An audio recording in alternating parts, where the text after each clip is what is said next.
Hey everyone, I'm Adrienne. I'm a founding board member of Atlanta Veg Fest. I've been doing this for 8 years. No. I'm very lucky to be part of this team. The first year, we were in a pretty small venue, and education is baked into our festival. It's part of the mission. It's core what we're doing here is educating. And I was in the speaker room, and I noticed that there wasn't anyone to introduce the speaker or to moderate Q&A. And I don't mind being in front of the room. I used to have terrible stage fright, but I don't anymore. So I just jumped in and I started helping out. And for some reason, they invited me back every year, made me a board member. So it's a real pleasure. But the reason we're here is because of you all. Not because of the team, not because of the organizing team, not because of the vendors. It's because you see the value in coming and spending your day with us, in learning about this lifestyle, in eating food together, in asking questions, and allowing yourself to be challenged. Because some of this stuff is not easy to hear, it's not easy to think about, and you really show a lot of courage and bravery, especially if you're not already part of this lifestyle, in even allowing yourself to be exposed to it and allowing yourself to be challenged. So I'm real proud of all of you for being here, no matter what background you're coming from. I hope this is a really special experience for you. All of us are unpaid volunteers. We do this just out of the love in our hearts to make this happen. I actually live in Nashville.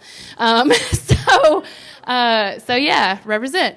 So yeah, we're just really thrilled that you're here. We do this for y'all. Without any further ado, let me introduce Dr. Naik. We're so thrilled that she's here. She is a triple board-certified physician in pulmonary medicine, critical care medicine, and lifestyle medicine. She has additional training and expertise in lung transplantation, ECMO, interstitial lung disease, genetic lung disease, immunology, and nutrition. She attended Duke University, followed by medical school at the Medical College of Georgia. She's been a vegan for 8+ years. Has been studying nutrition and lifestyle changes as it relates to chronic disease ever since. It's something she's really passionate about. Going vegan inspired her to change her career trajectory, and she uses her expertise to help people control and even reverse chronic diseases such as diabetes, heart disease, rheumatologic conditions, inflammatory bowel disease, and more. And we have the science, folks, that says this stuff is reversible. I'm so excited for her to talk about her experience with these things. So yeah, let's give it up for Dr. Naik.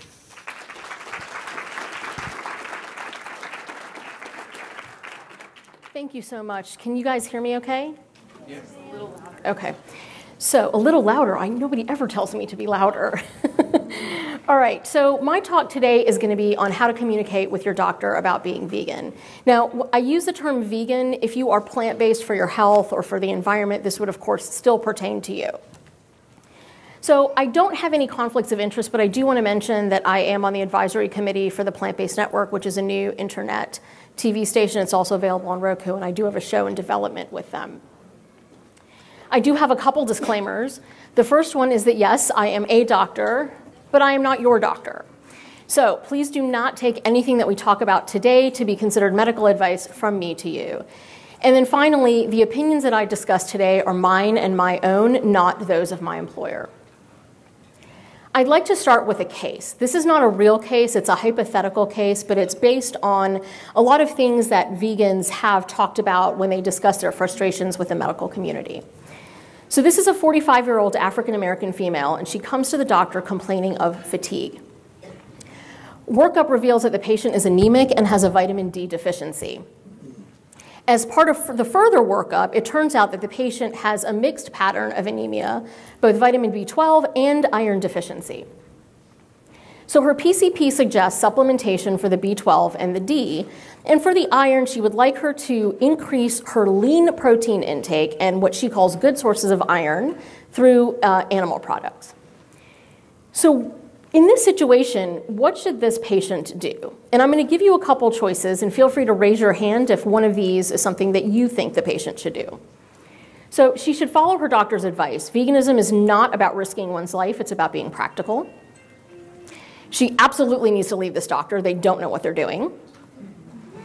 She shouldn't just leave the doctor, she needs to file a complaint against the doctor. So how many takers for A?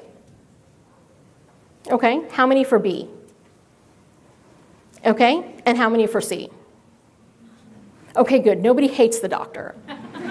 All right, so my answer to this is actually D, none of the above. And I hope that as we go through this talk, you'll understand why I think that. So I want to start with explaining a little bit about your doctor's background. I think there's a lot of misinformation about how doctors are trained and how we practice. And both of these things combined directly relate to why we counsel patients the way that we do.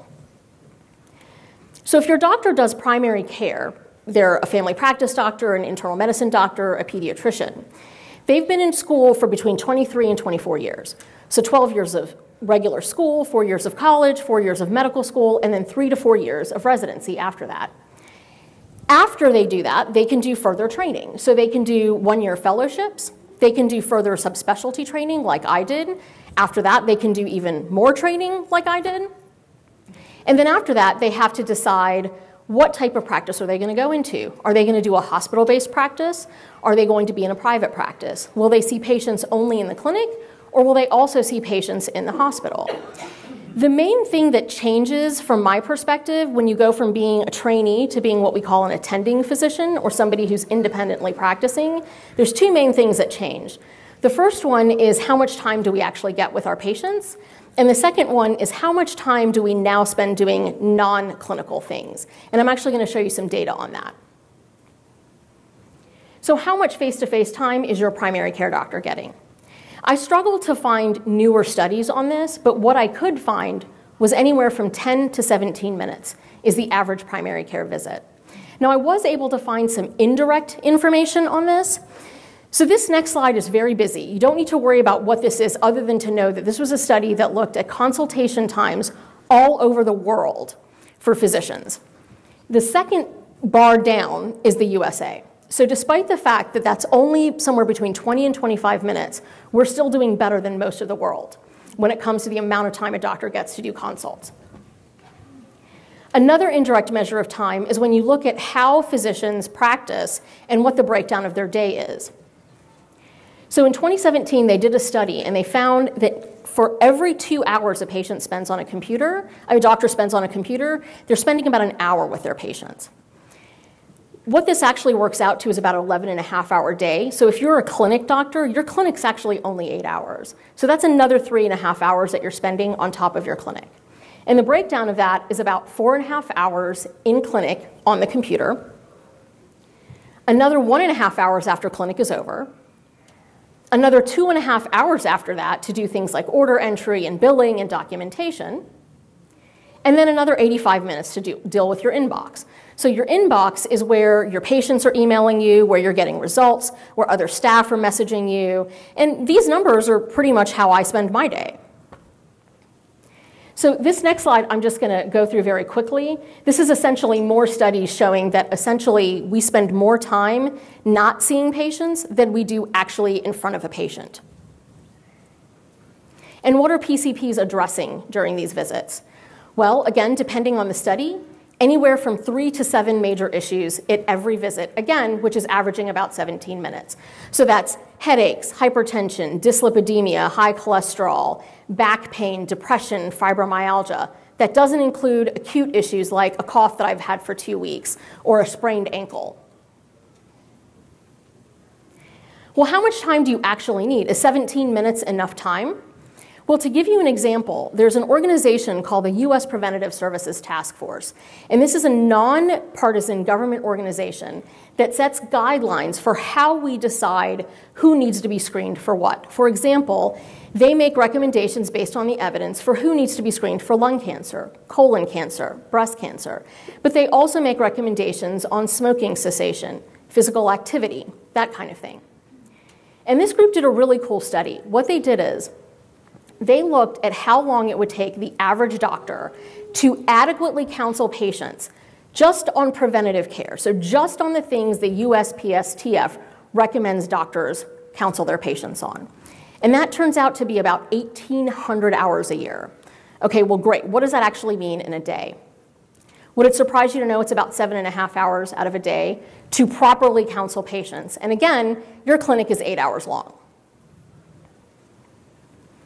How much time do I spend on nutrition? Well, in a perfect world, if I have all the time I want to really talk to patients, I'm spending 20 to 30 minutes with them. Now, that's not realistic, right? Because I don't have 20 to 30 minutes with them.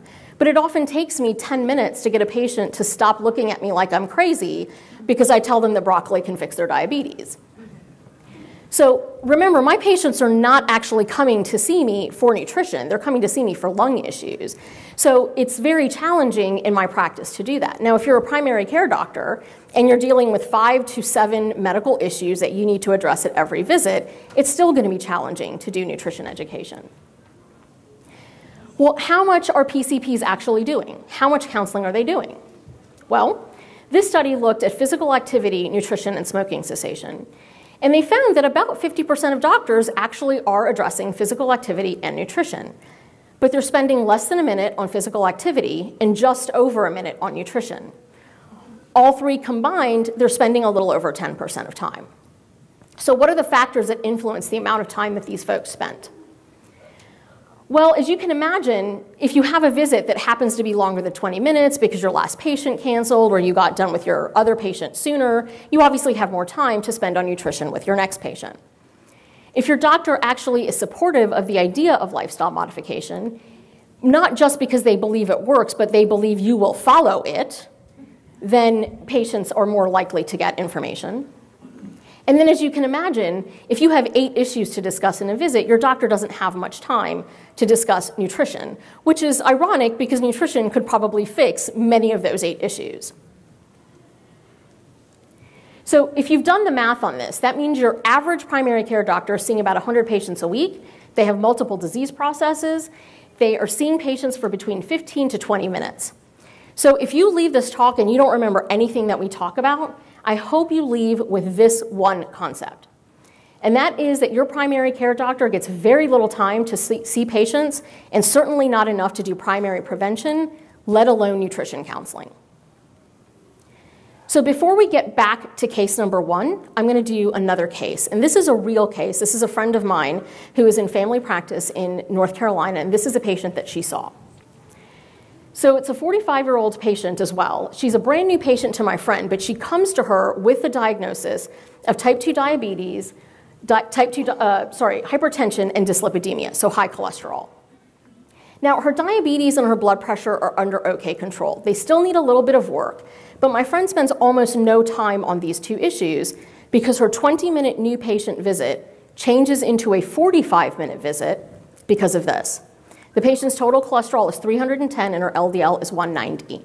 Now, she is untreated for cholesterol despite knowing that this is her diagnosis. And the reason for that is that the patient has been on multiple different classes of medications for cholesterol in the past and has had side effects to them.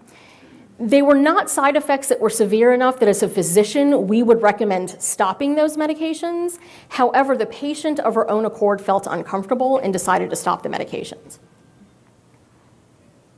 So the patient is very irate at this point. And when she sees my friend, she demands to know, what are you going to do to lower my cholesterol? I want you to remember that because we're going to come back to that.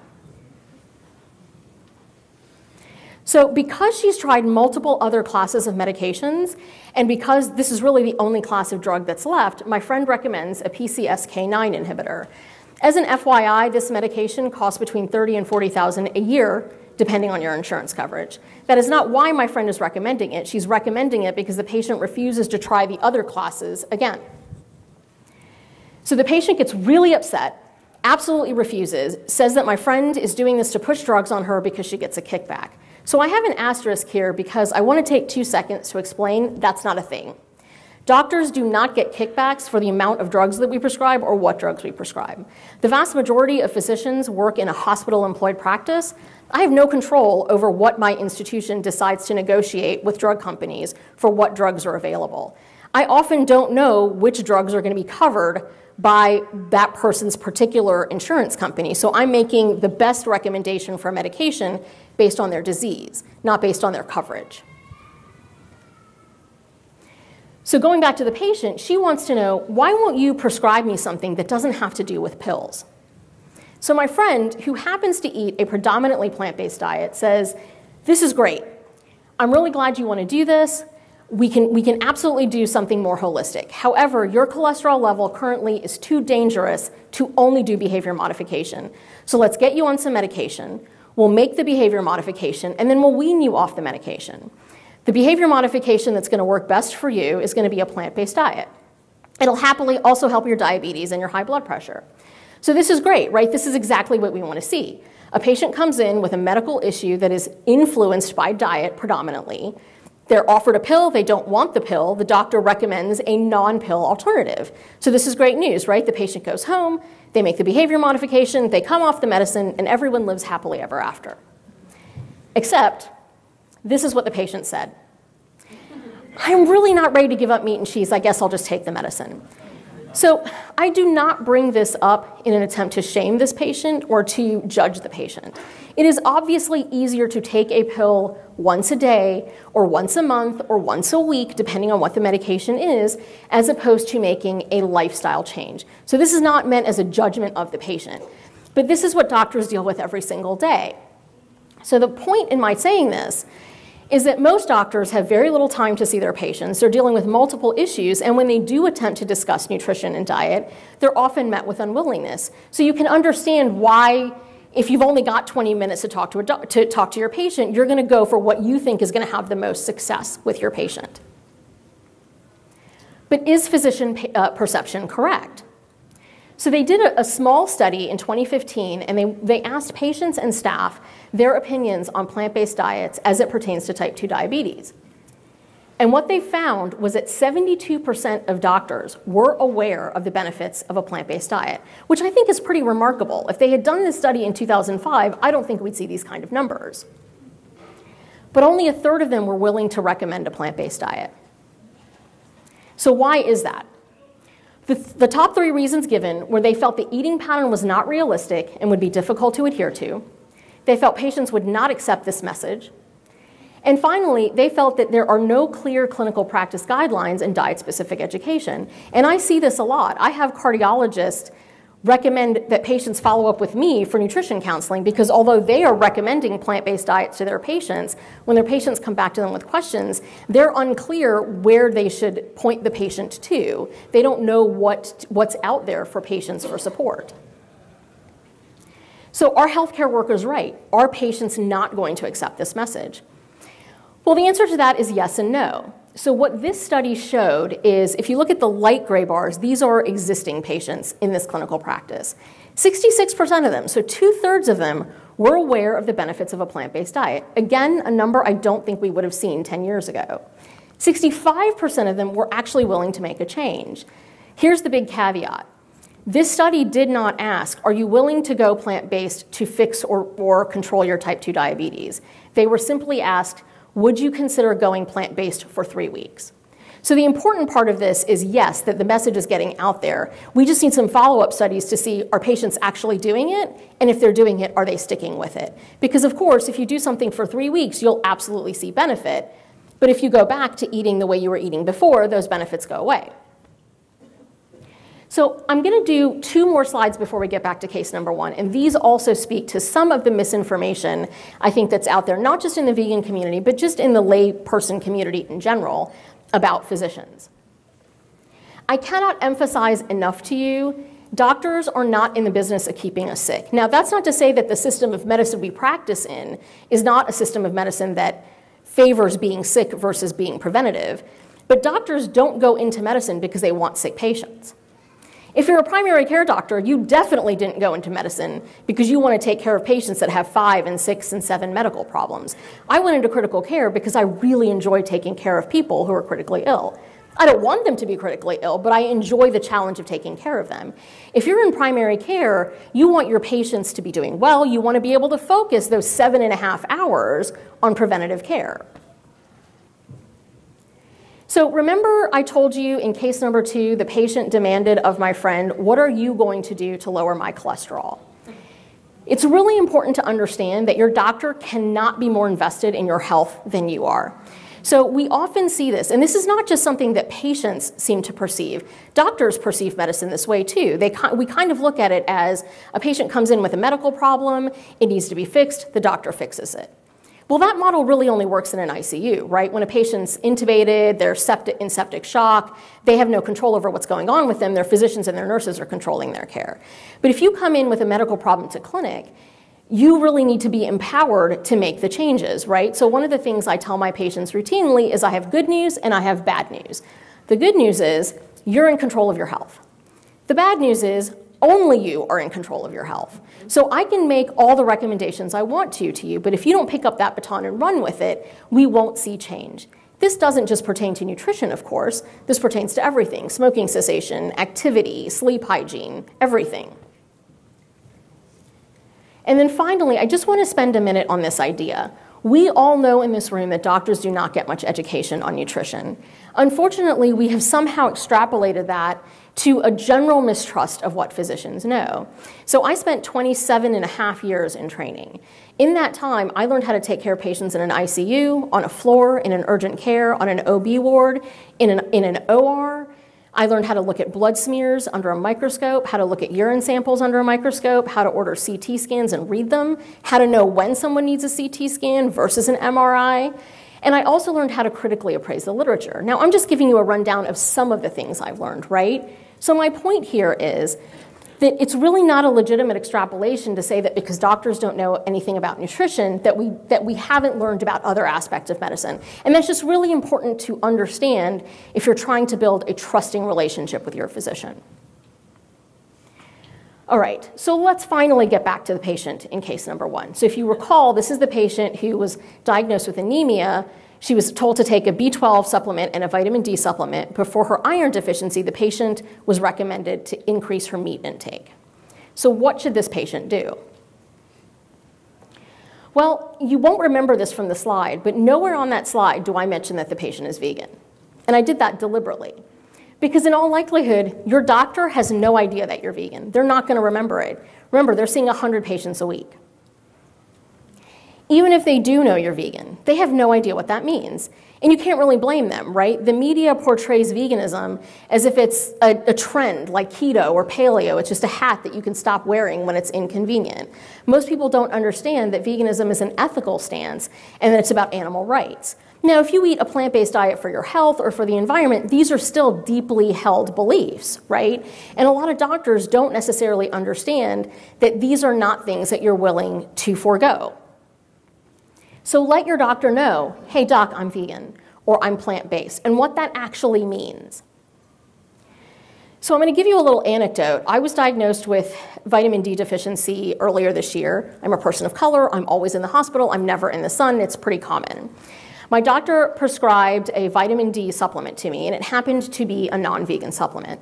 I did not get upset. I knew she wasn't trying to disrespect my values. I knew she probably just didn't remember I was vegan.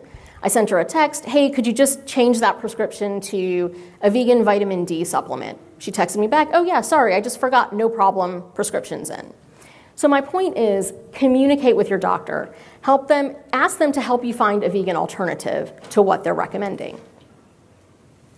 You can ask for a nutritionist referral. Now, just make sure that the nutritionist is comfortable with plant-based diets and with veganism, but you always have that right. And I would recommend, in the case of patient number one, if that doctor did not feel comfortable counseling the patient on how to boost her iron stores without supplementation, but through diet, I would say then you should go see a nutritionist who understands how you can find good sources of iron on a plant-based diet. Now, there are some caveats to this. So there are going to be times that your doctor might recommend something to you that is not vegan, and there may not be a vegan option. So for example, if you're someone who needs tube feeds, there are some vegan options that are very hard to come by, but generally speaking, you're not going to find a lot of vegan options. Medications. There are some vegan medications like vitamin D2, and then there's some things that are not going to be vegan.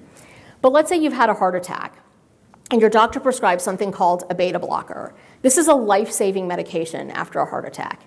No physician is ever going to feel comfortable saying, I get it, you're vegan, you don't want to take this medicine because it's not vegan. And again, my personal opinion is the spirit of veganism is not about risking one's health. Vaccines. There are no current vegan vaccine options. Now, there are some egg-free preparations, but all vaccines are tested on animals.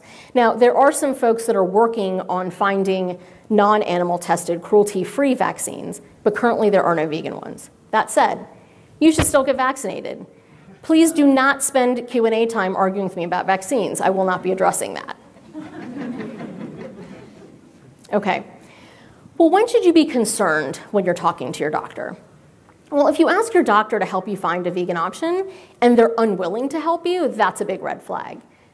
It's really important that you distinguish unwilling to find one and unable to find one. Of course, you always have the right to a second opinion. You do want to make sure that your insurance company covers this, but you always have the right to a second opinion. My personal belief is if your doctor gets offended that you've asked for a second opinion, that is a red flag. So some other things.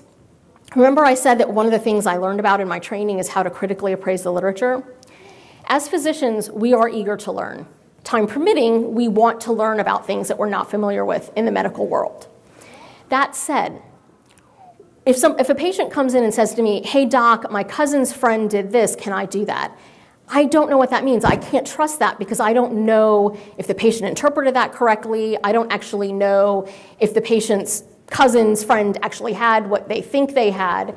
So in other words, we don't follow case reports or stories, right? We need to follow the body of evidence, okay? So if your doctor seems uncomfortable with plant-based diets, but they seem willing to work with you, just say, hey doc, can I give you some scientific literature? Can I give you some studies so that you can learn about plant-based diets so that we can continue to work together? You just have to make sure they're from reliable sources. So what are some of those sources? Well, the Adventist 1 and 2 trials are great trials. So these are trials that looked at disease processes as they related to various dietary patterns. So everything from the standard American diet all the way to vegetarian, to vegan, to whole foods plant-based. And we'll get back to that in a minute. This is Dean Ornish's website. I really like these 3 particular studies. The Lancet Oncology study on telomeres. So telomeres are the caps on the ends of our chromosomes. As we get older, we've always been taught that they continue to get shorter and shorter and then eventually lead to cell death. We know that many disease processes in the lung world, for example, something called pulmonary fibrosis, actually is sometimes related to abnormal rapid shortening of your telomeres. Well, what this study looked at is going on a plant-based diet. If you've been on a plant-based diet for about a year, you stabilize the length of your telomeres. If you've been on a plant-based diet for 5 years, you can actually see growth in your telomeres. By the way, the senior author on this study was Elizabeth Blackburn, who won the Nobel Prize for the discovery of telomerase. So the Lifestyle Heart Study is the first study to ever show that dietary modification can reverse blockages in the heart. The Geminal study in the Proceedings of the National Academy of Science is a study that looked at men with prostate cancer, and they found that if they put these guys on plant-based diets for 90 days, they actually changed gene expression. They were able to turn off more than 450 pro-cancer and pro-inflammatory genes and turn on more than 50 anti-cancer and anti-inflammatory genes. So when we say things like it's genetic, that may not be nearly as true as we once thought it was. So this is a very busy slide. The point of this is this study and the one that I'm going to talk about after this are done by the same group. And I like telling my colleagues about these two because together they tell a very important story. So this first study looks at TMAO production in plant-based diets. So TMAO is a really dangerous molecule that we're learning about over the last 5 to 7 years. And essentially, it's one of the first steps to the production of atherosclerosis. So heart disease, stroke, but also limb loss through blockages in arteries and veins. It is also, however, implicated in pathways that lead to things like colorectal cancer. So how do you produce TMAO? Well, you produce it if your gut microbiome is exposed to carnitine and choline. Carnitine is only found in animal products and some energy drinks. Choline is found in everything. We all need a little bit of choline in our diet. Unlike what recent media reports have said, we probably all get enough choline if we're eating properly varied plant-based diets. When you eat choline from animal sources, you're probably getting too much choline. Well, what this group looked at is they compared plant-based eaters and people who ate animal products, and then they gave them carnitine to see if these guys could produce TMAO. And if you look at the bottom lines, those are what they're calling the vegans. These guys could not produce TMAO when they were given carnitine, which again only comes from animal products. However, if you ate animal products on a regular basis, your TMAO levels go through the roof very quickly. So remember I told you there's two parts to that story. The second part is a lot of times patients will come to me and they'll go, you know, doc, I mean, I only eat a steak once in a while. Why is that bad? You know, what's wrong with a little bit of deer meat?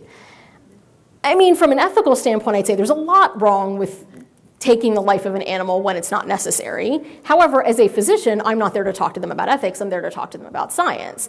And the science clearly says that if you are eating repeated amounts of animal products, you can still produce TMAO. That's what this study showed. So what they did is they took these same folks who were plant-based eaters and they said, what happens if we start giving them repeated doses of carnitine? And now, all of a sudden, they're able to produce TMAO because their gut microbiome switches back. Now, there's another study that I haven't posted up here that you can find on my Instagram that looks at when you don't eat, when you eat a heavy animal-based diet like the paleo diet or a pseudo-paleo diet, you actually upregulate 3 key bacteria that are implicated in things like inflammatory bowel disease. So there's multiple reasons that we shouldn't be eating animal products periodically. So going back to some websites that I think are reasonable to recommend to your doctor, PCRM, the Physicians Committee for Responsible Medicine, I like recommending this to my colleagues because not only do they get to learn about plant-based diets, but they get to get credit for it because they can get something called CME, which we all need as physicians. The lifestylemedicine.org website, this is the American College of Lifestyle Medicine, I routinely recommend this, and I've had a couple weird things happen recently where I mean, I recommend this to everybody that I meet, so like I never remember who I've recommended it to, but I've had a couple people in the last 6 months email me back and say, you know, you recommended this website to me last year, I'm learning more about this, and now I'm actually gonna go look into getting board certified in lifestyle medicine. So I like recommending this because not only can I get doctors to think about it, but I might even be able to get them over from the dark side. All right, so nutritionstudies.org is the T. Colin Campbell study group, so I love that one as well. And then I really like the Kaiser Nutrition Update. So this is a 4-page document. It's really easy to print out. There is one caveat to this. They recommend low-fat dairy products. So when I hand this to doctors or to patients, I explain to them that the studies suggesting that dairy is incredibly unhealthy for us and is frankly dangerous far outweigh the very small, not very robust studies that suggest that dairy may be protective.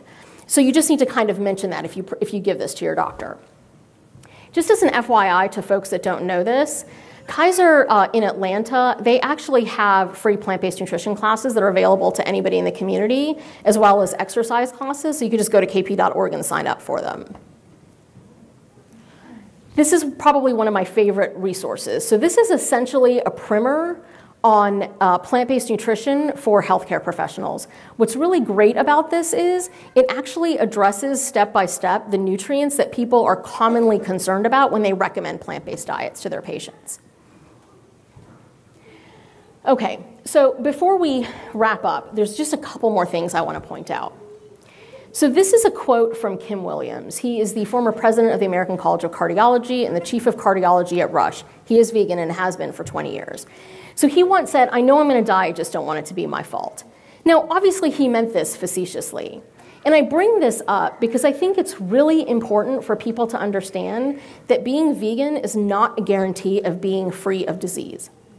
It can be a guarantee of decreased risk of disease. And we're going to talk about that a little bit more.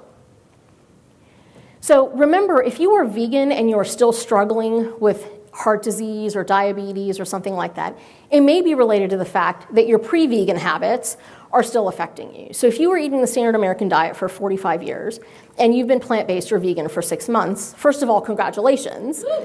But secondly, realize that it takes some time to see some of these changes happen. Some of them happen very quickly, but on a biochemical level, things can take time to change. Remember that study on gut microbiome, they were looking at people who'd been vegan for a year. It's also important to understand when people tell you things like, oh, well, I knew this vegan and he was anemic because he was vegan. Well, no, veganism is not a diet, it's an ethical stance. An ethical stance cannot make you anemic, right? However, a bad diet, of course, can make you anemic. So these two studies are really important. So remember we talked about Adventist 1 and 2. One of the things this study very clearly showed is that if you're eating a vegan diet, so devoid of animal products, which is awesome, unfortunately, if it's very high in processed foods, you are still at increased risk of heart attack, type 2 diabetes, and stroke, unlike if you're eating a whole foods plant-based diet. So this next one in the Journal of the American College of Cardiology from just 2 years ago showed essentially the same thing. If you're eating an unhealthy plant-based diet, you have an increased risk of heart disease and stroke versus eating a healthy plant-based diet. Now, please do not misunderstand. There's a lot of delicious vegan junk food here today. This is not intended to be a criticism of things like VegFest. Obviously, people do not come to VegFest to eat fruits and veggies that you can get at the grocery store, right? So my point here is if the bulk of what you're eating is the stuff that you're eating today, that's not going to confer a lot of protection to you. So when I tell my patients, when I tell them to transition to plant-based diets, absolutely. If you want to eat some vegan junk food because it's going to help you get over your cravings for animal products, do it. But if you're still eating a predominantly junk food diet in 6 months, we're having a different conversation. Remember, part of my job as a doctor is to tell patients what they need to hear, not what they want to hear. Okay. So, just to sum up, why is this not moving? Okay. An open line of communication with your doctor about your values is critical to your relationship. This does not just pertain to veganism. This pertains to any issue that you might be having with your doctor. Remember that your doctor probably does not understand that veganism is not a diet or that you are not committed to a plant-based diet. They may not understand that.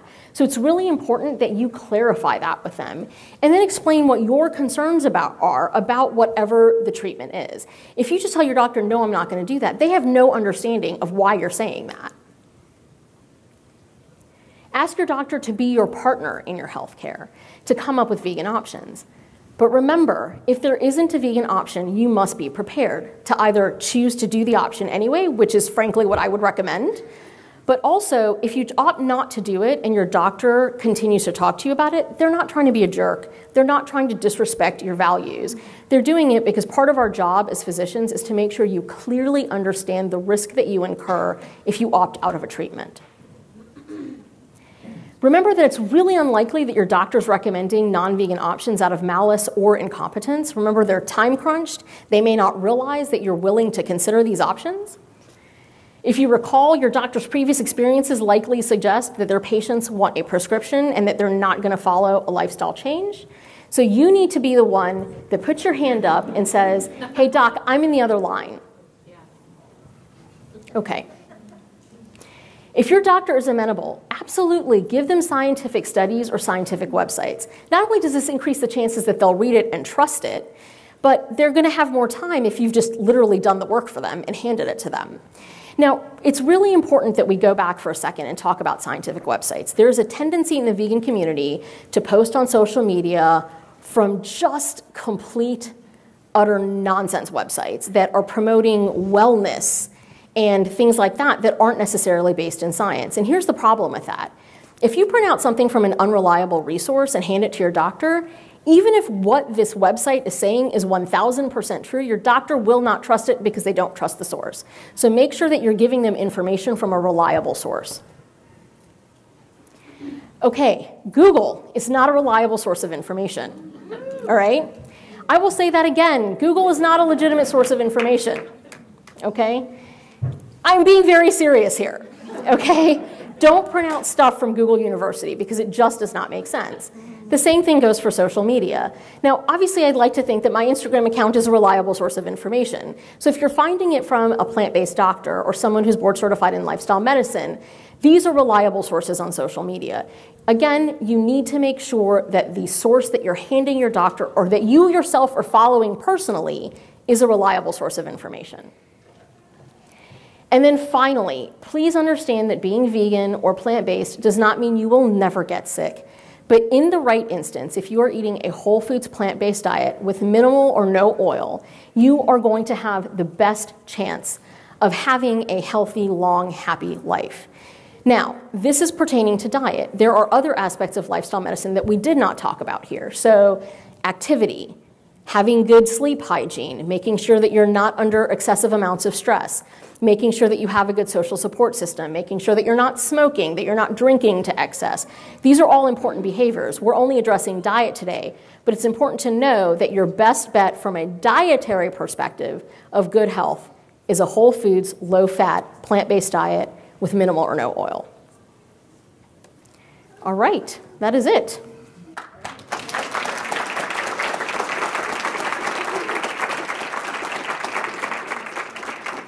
Awesome. Thank you so much, Dr. Naik. That was amazing. Good news, everyone. We have time for questions, and I'm going to moderate question and answer for you all. I will bring the mic to you. Couple housekeeping notes if you'd like to ask a question today. Please speak into the mic, even if you can project. The reason we'd like you to speak into the mic is for the purpose of the recording. And the second, please ask your question in the form of a question.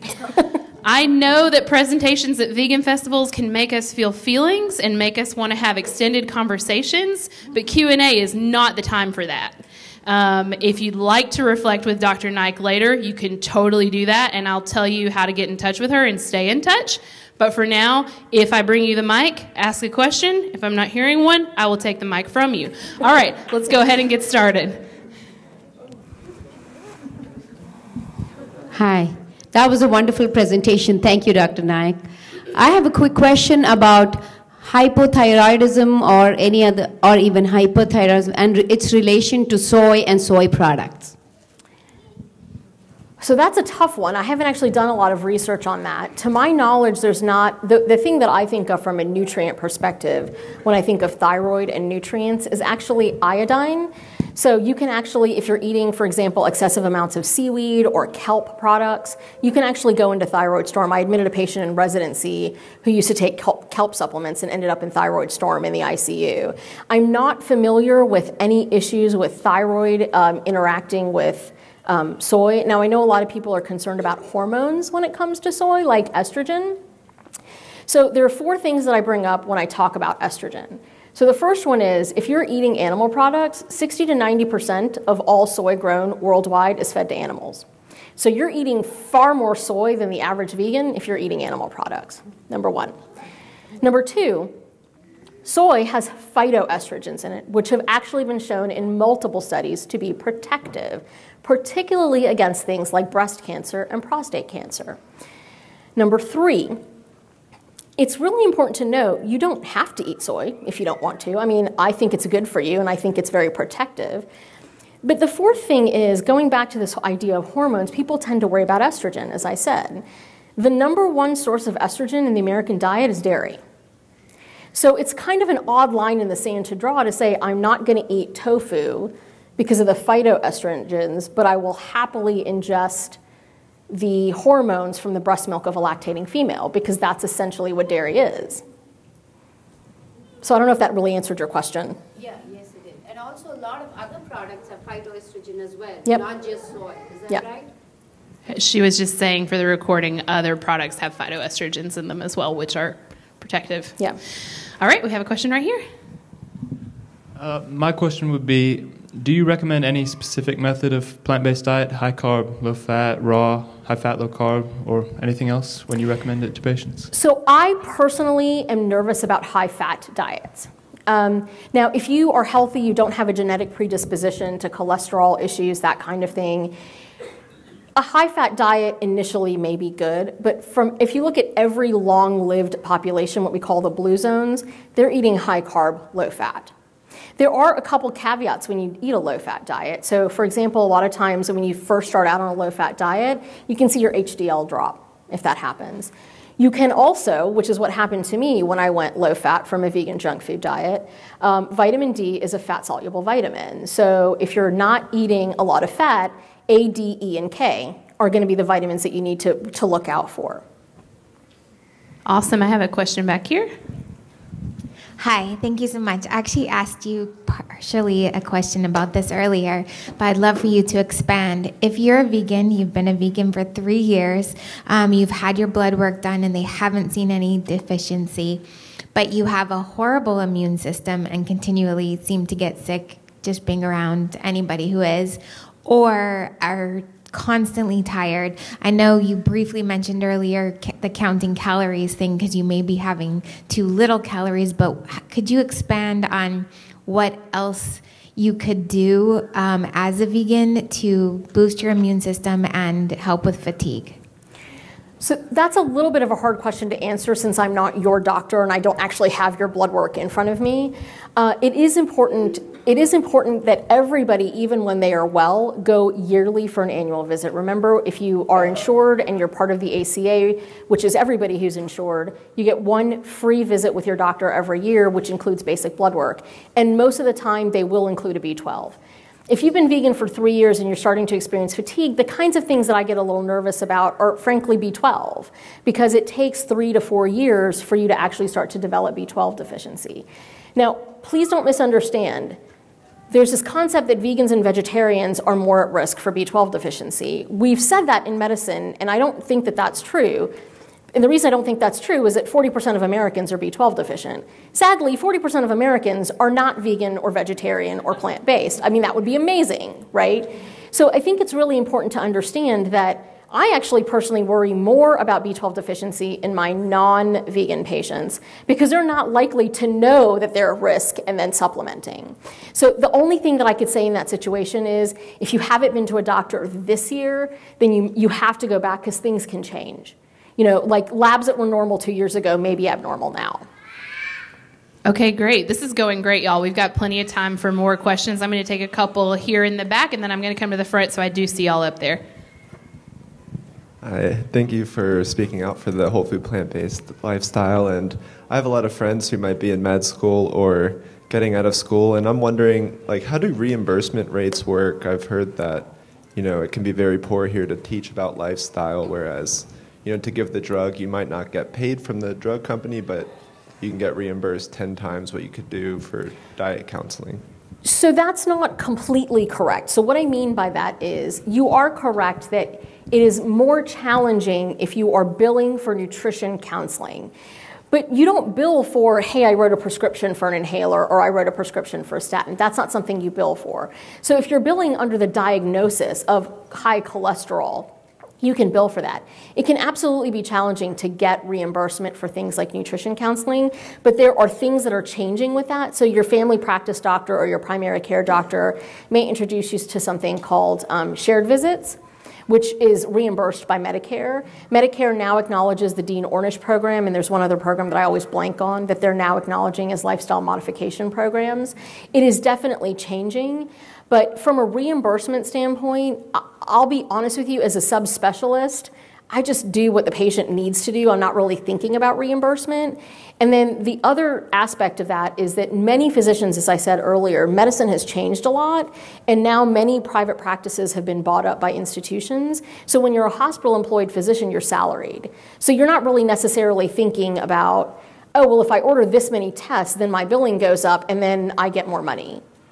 You know, and again, I've got an 11-and-a-half-hour day. I don't have time to think about those things. I just need to get to see my patients and make sure they're taken care of. All right, I've got another question here, and then I'm going to head to the front. Hello, thank you for your talk. I'm an ex-ICU nurse, but now I'm a wellness practitioner.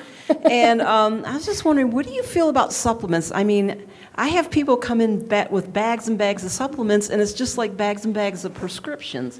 And I'm like, do you really need all these supplements? So how do you get people to also not just be taking supplements for everything? So there's two things to that. I think if you are a non-vegan taking supplements, it's a little bit like pouring water on a fire while pouring gasoline on it, right? So I would rather patients just stop doing the damage so they don't have to try to undo the damage with the supplements, right? The other thing to realize is there are many studies that have shown that supplementation is not as powerful as people think it is. So for example, they did a study looking at vitamin C, and I'm going to get the numbers wrong on this, so don't quote me on the numbers, but essentially the concept is that if you take a vitamin C supplement every day, it might be like 5,000% of your daily recommended amount, but its efficacy might be like 3% of what you actually need. However, if you eat an orange, which might only have 10% of the vitamin C that you need. The efficacy of that vitamin C will be like 5,000%. And the reason is you haven't extracted the one thing, the vitamin C, away from all the other things that it interacts with. So we need to move away, in my opinion, from this reductionist view of nutrition to more of a make sure you're eating a broad base of whole foods, plant-based. It's kind of like the folks that go, well, I drink a smoothie every morning. Okay, great, but if you're eating bacon and eggs for dinner, then you haven't really done anything that's benefit. I mean, yeah, of course, drink the smoothie. Like, don't not drink the smoothie and then add more bacon and eggs, but just stop doing the bacon and eggs. Yeah, I read Dr. Campbell's book Whole. Sorry for the recording. All right, got a question right here. Thank you for coming out today. I think towards the end you talked about having low oil. So how do you feel about oil and diet, and what are the studies for those? So it is clear that if you're eating a lot of, for example, vegetable oil, remember we talked about choline, another source of choline is animal foods. So, plant foods. We all need some choline in our diet because we are all animals and our cell wall requires choline. So you can get that from plants. But when you're getting it from things like vegetable oils, now you're hitting that high concentration of choline and you're promoting TMAO. So I am personally not a fan. Now, a lot of people wonder about coconut oil. I just think there are too many studies that suggest it's not healthy for you, as many as there are that it is healthy for you, and I don't see that there's a reason to add that to your diet. Now, if you're going to do it once in a while for a food, great. I also think it depends on what your personal health is. So for me, heart disease runs in my family. So I don't have the luxury of eating a lot of oil. I mean, I absolutely can, but then I see those changes in my health. All right, I have two more questions over here. Yes, thank you for a wonderful talk. The question I have is, when you do the blood work, there are normals that are set today. Is there any study that says that, hey, if you're a vegan, these are your ranges, and studies are based on ranges that are average people. Well, average people are not exactly healthy. So right. what do you go for looking for what the range should be? And like I said, is there a study that says, hey, if you're vegan, then this is what your range should be? There aren't any to my knowledge. That doesn't mean they're not out there, but I'm not aware of any. I do think it's important to note that there is some validity to normals even if you are vegan, because it's not just, so for example, if you're looking for a normal hemoglobin, your blood counts, that is not necessarily, oh, well, vegans don't need to have a normal hemoglobin because they're vegan. Well, no, we all still need a certain amount of oxygen carrying capacity. So I think that most of them are valid. Now, there are some race-related differences. So for example, as a lung doctor, when I do pulmonary function tests, if someone is South Asian or if they're African American, I do have to make adjustments. And I don't want to say I have to. I mean, the reality is medicine initially 60 years ago was built around white people. Right, so the norms are not just the average person, they're the average white person, and mostly the average white male. So it's really important to know that you may not fall within that range simply because they only looked at this one portion of the population. But to my knowledge, there's not a lot of data to suggest that if you are vegan that you don't necessarily need to have the same hemoglobin level or the same liver numbers, that kind of thing. All right, I have just a couple more questions. Can you tell me what might be some possible causes of high cholesterol in a person that's been vegan for 25 years and avoids vegan junk food most of the time? I'd say look at the oil and the fat. And also avoids oil. So avoids or doesn't eat it at all. I'm sorry. Right, so again, going back to me, I have a personal history of heart disease. And my cholesterol profile is okay when I talk to my cardiology colleagues, but it's not within the norm for vegans. So going back to your question, sir, we know that the average vegan, their LDL is going to be lower than 70. I don't fit that picture, and I probably don't fit that picture because I am completely oil-free with the exception of hummus. And I eat a lot of hummus. So what I tell people to do in that situation is take a food diary, because you would be shocked at how much inadvertent oil you are eating. People's recall of their diet is notoriously inaccurate. And then the other thing is consider going to a preventative cardiologist. You may actually have a genetic defect, that promotes cholesterol production. So if you're eating a truly whole foods plant-based diet with 0 oil, then your next step is go to a preventative cardiologist. You may need, your cholesterol is not the end-all be-all, right? So 25% of heart attacks occur in people with normal cholesterols. So it's important that you know what your actual risk is, not just based on the one number. All right, everyone, it's time to wrap up. So I'm going to ask a question, and then I'm going to have these two folks right here ask their question. I'm going to bring her the mic, and then I'm going to bring her the mic, and then you can answer them both, and that's how we'll wrap up. The question I wanted to ask you before I do that, though, is lots of people here still have questions. We simply didn't have enough time to talk to everyone and all of their situations. So if they want to stay in touch, if they want to learn more, if they want to continue the conversation today or outside of VegFest, what's the best way to do that with you? Instagram. Contact me on Instagram. And will you be around today? I am.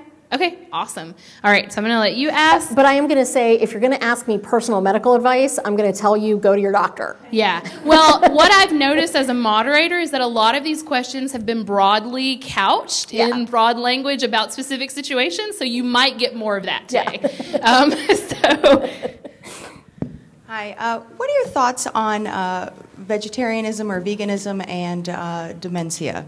And the correlation between the two? I know there's been a lot of research on that. So the first thing I would say is vegetarianism and veganism are not equal at all when it comes to dementia.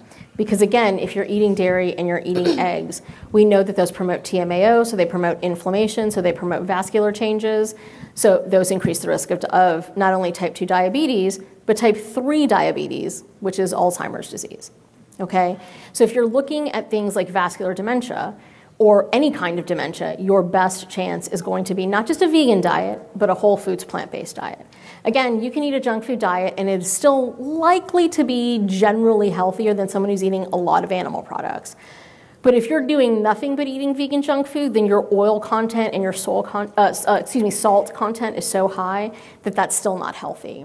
So I would say from a vegetarian perspective, I don't know that there's a lot of decreased risk going from eating animals to eating dairy and eggs, partly because studies have shown that when you're vegetarian, you tend to increase the amount of dairy and eggs that you're eating than if you were eating animal flesh. All right, last one, and then we're going to close. Hi, thank you for coming. I just wanted to ask, what are your thoughts in general about vegan keto, since that's kind of a trend these days? So it's interesting. I don't know that much about it. At first, when I first heard about it, I was like, why, what? Like, this is yet another fad. There are some small-scale studies, to my understanding. I've not had a chance to study those because I'm right now in the middle of studying for my pulmonary boards, but that's on my list of things to read up about. There are supposedly suggestions that that there are some health benefits. Here's my thing. As an ICU doctor, I think of the word keto and I cringe, and I know you know what I'm talking about. So I admit patients to the ICU in ketosis. So I'm not really a fan of putting someone under that level of stress, particularly because you can get benefits from eating a whole foods, plant-based diet with minimal or no oil. So I'm not sure you need to go the extra step, number one. Number two, giving up carbs.